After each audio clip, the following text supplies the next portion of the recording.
YCP MP విజయసాయిరెడ్డిపై ఆ party ఎమ్మెల్యేలు అసంతృప్తిగా కనిపిస్తున్నారు. ఏరు దాటేదాకా ఏడి మల్లన్న, ఏరు దాటాక బోడి మల్లన్న అన్నట్లు ఎమ్మెల్యేల విషయంలో విజయసాయిరెడ్డి వ్యవహారం ఉందని వారు ఫీల్ అవుతున్నారట. అసలు ఆ కొత్త రాజ్యసభ సభ్యుడిపై పార్టీ ఎమ్మెల్యేలు గుర్రుగా ఉండడానికి కారణం ఏంటి? ఆయన అలా వ్యవహరించడానికి కారణం ఏంటి? అందరి మంచి చెడులు చూసుకున్న కొత్త ఎంపీ ఇప్పుడెందుకు వారిని దూరం పెడుతున్నారు?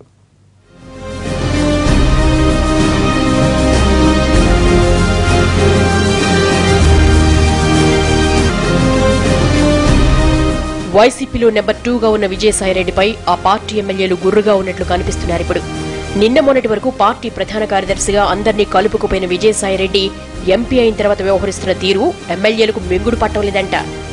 రాజ్యసభ ఎన్నికలకు ముందు అధికార పక్షం 4వ అభ్యర్థిని నిలబెడుతుందని ప్రచారం జరిగింది. దాంతో తమ ఓట్లు అవసరం కావడంతో ఎమ్మెల్యేలందరితోనూ కలిసిపోయేవారని, తీరా ఎంపీ పదవి చేపట్టిన తర్వాత ఎమ్మెల్యేలంటేనే పట్టనట్లు వ్యవహరిస్తున్నారని సహచరుల వద్ద ఆక్రోశం వ్యక్తం చేస్తున్నారట పలువురు శాసనసభ్యులు.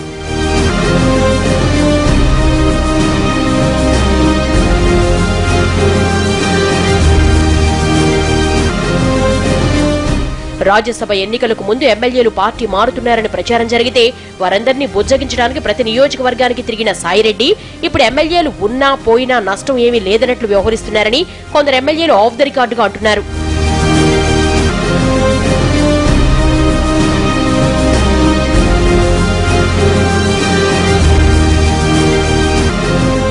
సాయిరెడ్డి ఎంపీగా నామినేషన్ దాఖలు చేసేటప్పుడు ఎమ్మెల్యేలందరినీ హైదరాబాద్ కు పిలిపించుకున్నారని, అయితే ఎంపీగా ఢిల్లీలో ప్రమాణ స్వీకారం చేసేటప్పుడు మాత్రం ఎమ్మెల్యేలెవరికి సమాచారం ఇవ్వకపోవడాన్ని తప్పుపడుతున్నారు.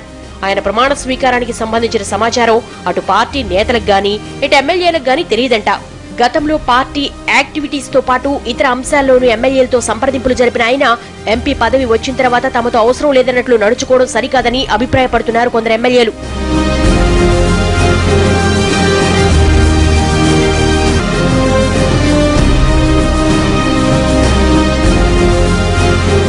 అదలా ఉంటే రాజ్యసభ ఎన్నికల నోటిఫికేషన్ వెలువడక ముందు నుంచే ఎమ్మెల్యేలకు అన్ని విధాలా సహాయ సహకారాలు అందించారు విజయసాయిరెడ్డి. ఎన్నికలు జరగడానికి కొద్ది రోజుల ముందు ఎమ్మెల్యేలతో క్యాంపు కూడా నిర్వహించారట. అక్కడ కొందరు ఎమ్మెల్యేల గొంతెమ్మ కోరికలు చూసిన ఆయన ఒకంత షాక్ గురయ్యారట. పార్టీకి చెందిన ఓ మహిళా ఎమ్మెల్యే తమను ఖచ్చితంగా ఫారెన్ టూర్ కు తీసుకెళ్లాల్సిందేనని, లేదంటే ఊరుకునేదే లేదని సాయిరెడ్డి బంధువుల వద్ద గట్టిగానే డిమాండ్ చేశారంట. ఆ విషయం పార్టీ అధినేత దాకా వెళ్లడంతో ఆ ఎమ్మెల్యేపై ఉన్న సాఫ్ట్ కార్నర్ పోయి ఆమె తీరుపై అసహనంతో ఉన్నారంట. ఆ విషయాన్ని పార్టీ వర్గాలు చర్చించేసుకుంటున్నాయి.